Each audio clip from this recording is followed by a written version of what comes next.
미국 서부 시대의 한 이야기입니다. 골드러시를 따라서 몬태나주에 살던 몇 사람이 금강을 찾아갔는데요. 아주 금이 많이 있는 광맥을 발견하게 됐습니다. 근데 이것을 발굴을 하려면 장비가 필요해서 이 금광을 캐기 위한 장비를 마련하기 위해서 잠시 하산을 했습니다. 대신 우리 절대 금 찾았다는 얘기를 하지 말자. 그런데 이들이 장비를 사가지고 출발하려고 하니까 수백 명의 사람이 따라오는 거예요. 서로 너 술 먹다가 실수한 거 아니야? 무슨 말 한 거야? 근데 아무도 그 말을 안 했는데 어떻게 알았지? 라고 반문한 끝에 이들의 얼굴이 금광을 찾았다라는 걸 보여주는 얼굴이었어요. 저 사람들 얼굴 보니까 뭔가 있다. 우리도 따라가자. 라는 거였다는 것이지요. 그래서 성경은 이렇게 말합니다. 빛은 감출 수가 없다. 기쁨은 감출 수가 없다. 여러분, 밤에 별이 빛나는 이유는 무엇입니까? 어둡기 때문에 별이 빛나는 것이지요. 이스라엘의 역사 가운데 가장 어두운 시대, 저는 아하방의 시대라고 말할 수 있습니다. 여로보암보다 악했더라, 아버지보다 악했더라, 모든 왕들보다 악해서 하나님이 노했더라. 이것이 16장 33절에 있는 말씀입니다. 이스라엘의 모든 왕보다 심히 이스라엘 하나님 여호와를 노하시게 한 어둠의 왕, 악한 왕, 그것이 아합인 것을 볼 수가 있습니다. 여러분, 신기한 것은 이렇게 시대가 악하면 별처럼 빛나는 사람이 많아지는 것이 아니라 어두움에 묻어가는 사람이 많아집니다. 그 대표적인 것이 바알을 섬기고 아세라를 섬기던 그 제사장들이 850명이나 되었습니다. 여러분, 이 숫자가 적은 숫자가 아닙니다.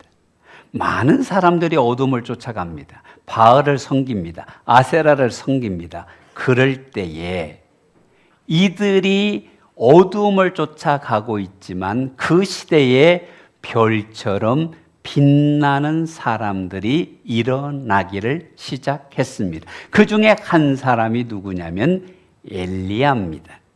여러분, 엘리야, 보통은 하나님의 말씀이 누구에게 임하니라 이렇게 시작하는데 엘리야는 그런 말씀도 없이 단방에 가서 외쳐라, 하나님이 심판한다 라고 1절에 이야기를 하고 있습니다. 그게 뭡니까? 1절 말씀, 17장 1절 말씀을 보니까 수년 동안 비도 이슬도 없을 것이다. 이렇게 선포한 선지자가 엘리야입니다. 그러니까 어두워져서 우상을 섬겨서 아무도 하나님을 찾지 않는 그때에 하나님의 말씀을 선포한 별과 같은 존재가 엘리야였다.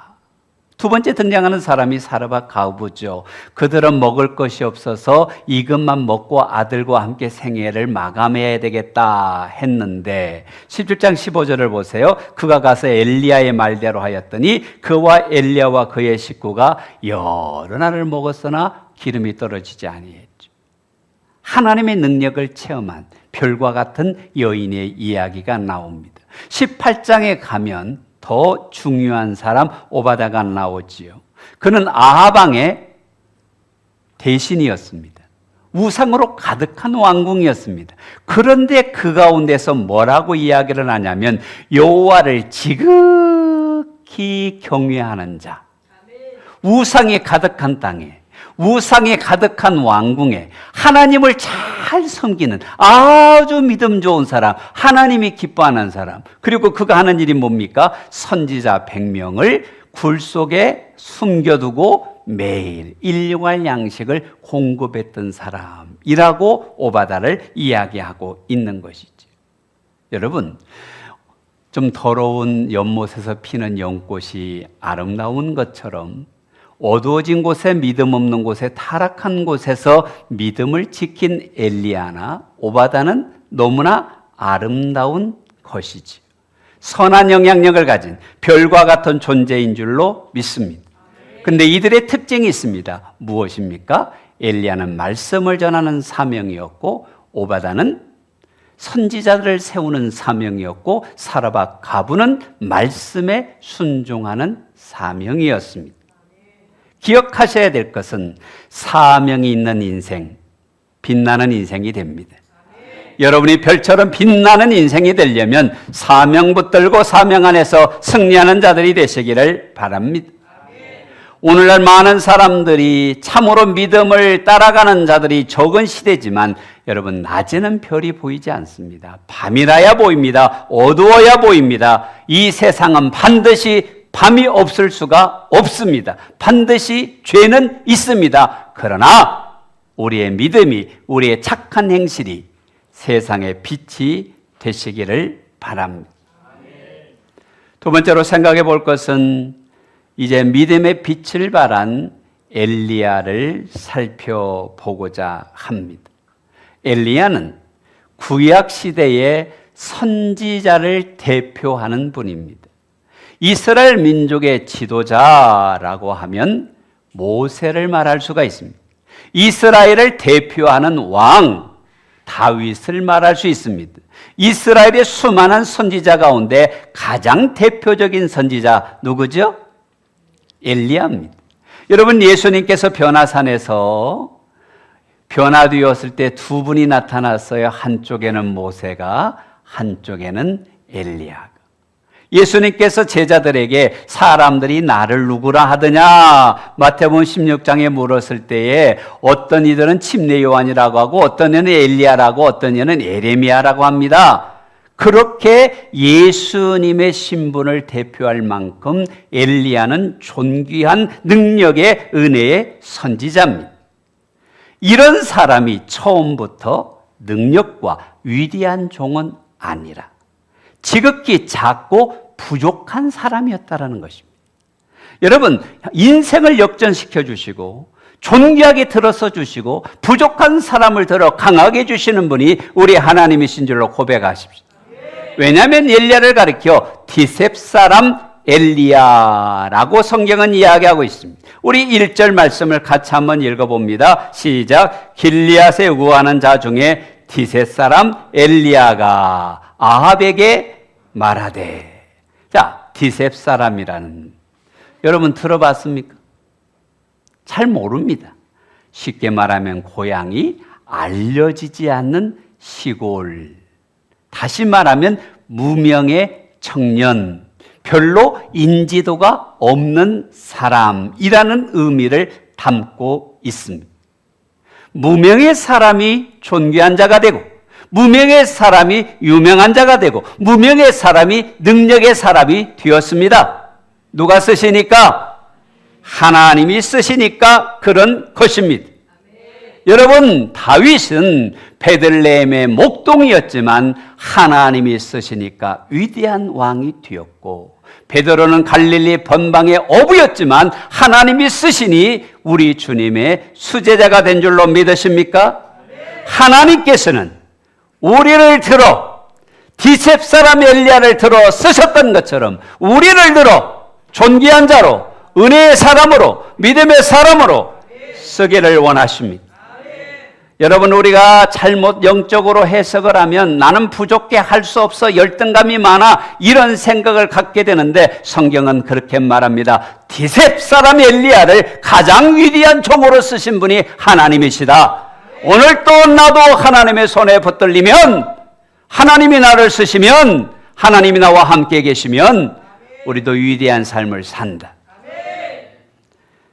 여러분, 미국 보스턴의 한 허름한 구두방 앞에 서성이는 킴볼이라는 분이 있었습니다. 이분이 거기서 구두를 닦으면서 늘 감동이, 이 수성공에게 복음을 전하라 라는 감동이 있었는데 순종하지 못하다가 용기를 내어서 복음을 전했습니다. 그런데 놀라운 것은 이 수성공은 가난 때문에 학교도 다니지 못했고 10대 때부터 일을 해야 되는 딱한 사람이었지만 예수님을 뜨겁게 영접했습니다. 그가 누구입니까? 100만 명을 예수님께 인도한 무디에 관한 이야기입니다. 어려서 가난해서 구두 수성공이 되어야 했던 그에게 하나님의 복음이 들어가니, 하나님이 그를 쓰시니, 하나님이 그와 함께 하시니 복음의 능력이 나타난 것입니다. 여러분 기억하셔야 됩니다. 내가 부족하다 할지라도, 연약하다 할지라도 하나님이 쓰시면 엘리야가 됩니다. 여러분, 이 엘리야가 이렇게 은혜 가운데 섰던 가장 중요한 이유 중에 하나가 무엇이냐면 그는 늘 말씀을 따르는 사람이었다라는 것입니다. 여러분 1절을 다시 한번 보세요. 내가 섬기는 이스라엘 하나님 여호와께서 살아계심을 두고 맹세하노니, 살아계심을 두고 맹세하노니. 엘리야에게는 무엇이 있었느냐? 시골 사람인지는 모르지만, 무명한 사람인지는 모르지만 하나님을 향한 신뢰가 있어요. 내가 섬기는 하나님, 나의 하나님이 이렇게 말씀하셔서 앞으로 비도 안 오고 이슬도 오지 않을 것이다. 과감하게 우상을 섬기는 왕 앞에 나의 아버지는, 나의 신은 하나님이시다. 여러분 기억해 보십시다. 이 당시에 엘리야는 시골 사람이라 그랬습니다. 청년입니다. 알려지지 않은 선지자입니다. 근데 아합은 누굽니까? 북왕국 가운데 가장 왕성한 나라를 이루었던, 가장 부강한 나라를 이루었던 왕 중에 하나입니다. 그의 부인인 이세벨은 선지자들을 가감하게, 하나님 믿는 선지자들을 그냥 죽이는 악한 여왕이었습니다. 비교가 되지 않습니다. 그런데도 하나님이 말씀하시니, 가서 외치라 하시니, 가서 전하라 하시니, 내가 믿는 하나님, 내가 섬기는 하나님이 이렇게 말씀하셨다. 나는 이 말씀을 따라 당신에게 복음을 선언한다. 여러분 기억하셔야 합니다. 이 엘리야가 이렇게 복음을 전했을 때 여러분 쉽지 않습니다. 왜 쉽지 않냐면 목숨을 내놓고 죽을 각오를 하고 하나님의 말씀을 전한 거예요. 비교가 되지 않잖아요. 왕의 권세와 시골 청년이 비교가 되지 않습니다. 그런데 하나님의 이름을 걸고 하나님의 이름으로 하나님의 말씀을 따라 하나님께 순종하는 엘리야. 이것이 우리의 모습이 되기를 주의 이름으로 축복합니다. 여러분 이렇게 어렵게 용기를 내면 격려도 받고 칭찬도 받고 잘했어 등 뜯어 주시면 얼마나 좋겠습니까? 그런데 엘리야가 더 어려움을 겪습니다. 다시 하나님 말씀이 임하는데 2절과 3절을 여러분 한번 볼까요? 여호와의 말씀이 엘리야에게 임하여 이르시되 너는 여기서 떠나 동쪽으로 가서 요단 앞 그릿 시냇가에 숨고. 하나님께 순종했으면, 목숨 걸고 순종했으면 잘 돼야 되는데, 형통해야 되는데, 복 받아야 되는데 가서 숨어라, 숨어라 라고 말하고 있습니다. 이것이 나의 뜻이다. 이럴 때 믿음이 어린 사람들이 시험이 듭니다. 하나님을 믿으면 열려야지, 하나님을 믿으면 형통해야지, 하나님을 순종했으면 복 받아야지, 왜 내가 숨어야 되지? 이런 갈등이 생길 수가 있습니다. 그러나 엘리야는 하나님이 말씀하시니 따릅니다. 순종합니다. 할렐루야. 이것이 엘리야의 믿음입니다. 여러분 5절을 보세요. 그가 여호와의 말씀같이 하여 곧 가서 요단 앞 그릿 시냇가에 머물매. 할렐루야. 신앙은, 가장 기초적인 신앙은 하나님이 말씀하시면 아멘하고 하나님이 말씀하시면 순종하는 것. 이것이 믿음입니다. 변해가는 신앙, 성숙하는 신앙, 하나님이 쓰시는 신앙, 존귀한 신앙이 되기 위하여 말씀 앞에 순종하자. 감사하라면 감사하고, 예배하라면 예배하고, 기도하라면 기도합시다. 그게 신앙입니다. 내 생각이 아니라 그리 시냇가를 왜 갑니까가 아니라 하나님의 말씀하시니까 순종합니다. 하나님의 말씀하시니까 나아갑니다. 그런데 왜 하나님이 그리 시냇가로 가라 하셨을까? 요단강도 있고 야복강도 있고 더 좋은 에베네셀의 은혜로운 샘들도 있는데 왜 하나님이 그릿 시냇가로 가라 하셨을까? 여러분, 이 그릿이라는 말이 히브리어로 자르다, 단절시킨다라는 의미를 갖고 있습니다. 지금 하나님께서 엘리야에게 무언가로부터 단절되어야 한다라는 메시지를 주고 있는 거예요. 무엇으로부터 단절되어야 한다. 이것을 한 신학자는 뭐라고 표현했냐면 숨는 훈련, 고립의 훈련이라는 표현을 썼어요. 지금 엘리야를 하나님께서 더 존귀하게 쓰시기 위해서, 훈련하시기 위해서 그릿으로 보내셨다. 단절시키기 위해서 그릿 시냇가로 보내셨다. 그곳에서 이루기를 원하는 하나님의 영적인 과정이 있다. 이렇게 말씀하고 있는 것이지. 여러분, 그릿 시냇가는 알려지지 않은 조그마한 시냇가입니다. 사람이 없습니다. 그곳에는 하나님과 자기만 있습니다. 이 말씀이 주는 메시지가 있습니다. 그릿 시냇가에서 엘리야에게 네가 나를 섬기고 내 말을 순종하고 그릿 시냇가에 나아가는 순종까지 했지만 더 깊이 만났어. 더 경건해졌어. 경건의 능력을 가진, 복음의 능력을 가진, 나의 능력을 가진 믿음의 종이 되기를 원한다. 아멘. 이것이 그릿 시냇가입니다. 내가 좋은 태도를 가졌지만, 말씀에 순종하는 태도를 가졌지만, 내 말대로 행하는 믿음을 가졌지만, 나와의 교제의 시간을 통해 능력의 종으로 변화될 것이다. 그 기간이 은혜의 시간이요, 기도의 시간이요, 묵상의 시간이요, 하나님을 경험하는 시간이요, 하나님을 만나는 시간이 되는 줄로 믿습니다. 아멘. 여러분 생각을 해보세요. 모세가 자기가 성급함으로 감독관을 죽여서 살인자가 되어 도망가가 되었습니다. 그런데 그가 광야에서 하나님을 경험하고 나서 위대한 믿음의 종이 됩니다. 여러분, 사도 바울이 예수님을 다메섹에서 경험했지만 아라비아 사막에 가서 3년 동안 머물렀을 때 그는 깊어지고 넓어지고 은혜가 더해져서 위대한 복음의 능력자가 되었습니다. 지금 하나님께서 그릿 시냇가로 단절시키고 고립시키고 숨은 자가 되어서 하나님을 만나게 하고 있는 것입니다. 하나님을 경험하면, 하나님과 깊어지면, 은혜가 더해지면 복음을 위해 쓰임받게 될 줄로 믿습니다. 이것이 어쩌면 엘리야의 하나님과 깊이 만나는 경건의 시간이었고 기도의 시간이었습니다. 우리 교회로 말하면 다니엘 기도회처럼 21일간 하나님과 집중하는 시간입니다. 무슨 말입니까? 너의 갈 길을 달려가지 말고 나를 만나라. 나와 친밀해져라. 나의 능력을 받아라. 여러분, 우리 예수님이 이 신앙의 모델을 잘 보여주고 있습니다. 성경을 보면 예수님께서 습관을 쫓아 어디로 가셨습니까? 감람산에 가서 뭐 하셨을까요? 기도하셨습니다. 하나님과 교제하셨습니다. 여러분, 가버나움에서 베드로의 장모의 열병을 고쳐주고 각종 병든 자를 치유한 뒤에 밤새 마하는 사람 모여서 이른 아침 예수님을 만나기를 원했지만 예수님 어떻게 하고 계셨습니까? 한적한 곳에 가셔서 새벽에 기도하고 있었습니다. 하나님과의 교제, 하나님과 집중하는 삶, 하나님을 만나는 삶, 우리에게 필요합니다.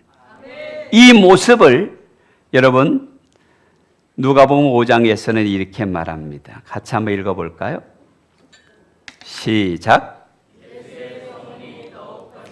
수많은 무리가 말씀을 듣고 자기 병도 고침을 받고자 하여 모여오되 예수는 물러가서 한적한 곳에서 기도하시니라. 아멘. 사람들이 쫓아옵니다. 예수님 고쳐주세요. 예수님 상담하고 싶어요. 예수님 찬양합니다. 예수님 박수치고 싶습니다. 예수님 같이 있고 싶습니다. 그런데 주님이 말합니다. 물러나서 한적한 곳에서 기도하셨다. 물러났다. 이게 무슨 말인 줄 아십니까? 요즘 많이 쓰는 리트리트라는 말입니다. 물러났다. 한 걸음 물러서서 하나님과 교제하는, 이게 비정입니다. 여러분, 우리가 이 세상에서 얼마나 바쁘게 살아갑니까? 우리가 드리는 묵상의 시간이, 우리가 드리는 이 다니엘 기도회가 잠시 물러나서 하나님과 교제하는 시간, 한적한 곳에서 기도하는 시간, 바로 영적 피정이 되어야 할 줄로 믿습니다.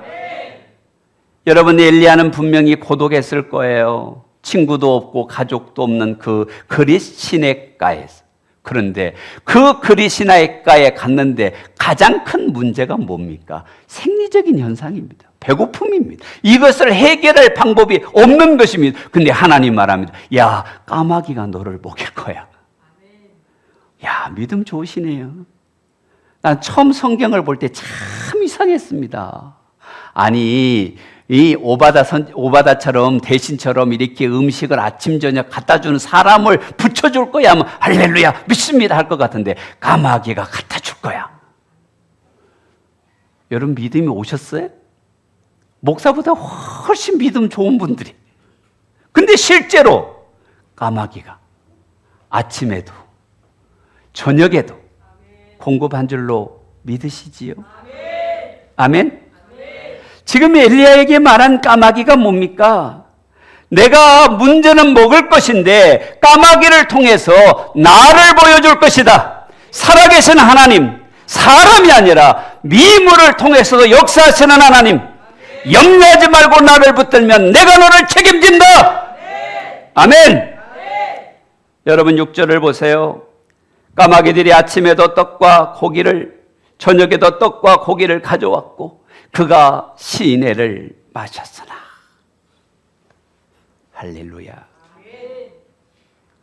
여러분, 엘리야에게 그리 시내가는 내 방법으로는 할 수 없어도 하나님이 일하시면, 하나님이 역사하시면, 하나님이 내 인생을 보호하신다. 나의 인생의 보호 프로그램을 작동하신다. 내가 먹고 살려고 발부둥 치지 않아도 하나님이 예비하신다. 하나님이 준비하신다. 하나님이 나를 먹이신다. 할렐루야. 하나님 의지하라는 거예요. 광야 40년이 무엇이었습니까? 노력해서 만나를 얻은 게 아닙니다. 노력해서 물이 온 게 아닙니다. 하나님이 책임지신다는 믿음 가져라. 그 믿음 가지고 눈 뜨면 만나가 있었고, 그 믿음 가지고 눈 뜨면 하나님이 함께 하셨어요. 성경학자들마다 좀 차이가 있지만 그리 시내가에 머문 엘리야의 시간이 2년에서 3년 정도로 봅니다. 어느 날은 오늘 저녁에 까마귀가 가져서 고기를 먹었어. 근데 자면서 내일은 까마귀가 안 오면 어떻게 하지? 이 생각 없었을까요? 근데 눈 뜨면 어김없이 하나님이 공급하셨어. 할렐루야. 매일 주셨어요. 매일 주셨어요. 하나님이 하셨어요. 하나님이 역사하셨어요. 그러면 엘리야에게 가져야 될 건 딱 하나입니다. 나만 의지하면 돼. 하나님만 의지하면 돼. 하나님만 붙들면 돼. 엘리야에게 가르치신 영적 레슨은 하나님 의지해라. 하나님만 붙들어라. 하나님이 책임진다. 아멘. 여러분, 결국 엘리야에게 필요한 것은 물과 고기가 아니라 떡이 아니라 빵이 아니라 하나님이시죠. 우리 인생에 필요한 것이 무엇일까요? 많은 사람들이 물질을 생각합니다. 건강을 생각합니다. 그러나 성경에서 보여주는 분명한 해답이 있습니다. 우리에게 진정 필요한 것은 물이 아니라 빵이 아니라 떡이 아니라 하나님이다. 할렐루야. 엘리야는 수년의 세월 동안 하나님이 역사하시는구나, 하나님이 살아계시는구나, 하나님이 능력 주시는구나, 하나님이 은혜 주시는구나, 이 믿음을 가졌어. 이 믿음을 가지니까 850명의 선지자들 앞에 탁 외치잖아요. 불을 내려서 불을 내리는 신이 참 신인 것으로 고백하자. 왜? 수년 동안 내가 만난 하나님이 있는 거예요.